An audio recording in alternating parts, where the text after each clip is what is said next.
যুক্তরাষ্ট্র ওমানকে হুমকি দেওয়ার পর দেশটির পাশে দাঁড়িয়েছে ইরান। ওমানের প্রতি সংহতি প্রকাশ করে ইরানের পররাষ্ট্র মন্ত্রণালয়ের মুখপাত্র ইসমাইল বাঘাই বলেছেন, যুক্তরাষ্ট্রের হুমকির বিরুদ্ধে অবশ্যই ওমানের পাশে থাকবে তেহরান। এর আগে হরমুজ প্রণালী ইস্যুতে ওমানকে উড়িয়ে দেওয়ার হুমকি দিয়েছেন মার্কিন প্রেসিডেন্ট ডোনাল্ড ট্রাম্প। তিনি বলেন, হরমুজ প্রণালী বিশ্বের সকল দেশের জন্য উন্মুক্ত থাকবে এবং এর ওপর যুক্তরাষ্ট্র কড়া নজরদারি করবে। এ বিষয়ে ওমান কোনো হস্তক্ষেপ করতে পারবে না। তাদেরকে বাকি সবার মতোই আচরণ করতে হবে, অন্যথায় ওমানকে উড়িয়ে দেওয়া হবে। ইরান ও ওমান যৌথভাবে এই গুরুত্বপূর্ণ নৌপথের নিয়ন্ত্রণ নিজেদের হাতে রাখবে।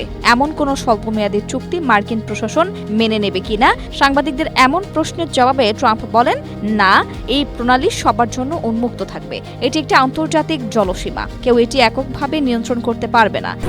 স্ট্রবেরি সুপার ডটেড ও ক্লাসিক ভ্যারিয়েন্ট সেন্সেশন জাগুক শিহরণ। তবে ইসমাইল বাঘাই স্পষ্ট করে জানিয়ে দিয়েছেন, হরমুজ প্রণালী ব্যবস্থাপনার সঙ্গে যুক্তরাষ্ট্রের কোনো সম্পর্ক নেই এবং এটি ওমানের সঙ্গে যৌথ সমন্বয়ের মাধ্যমে নিয়ন্ত্রণ করা হবে।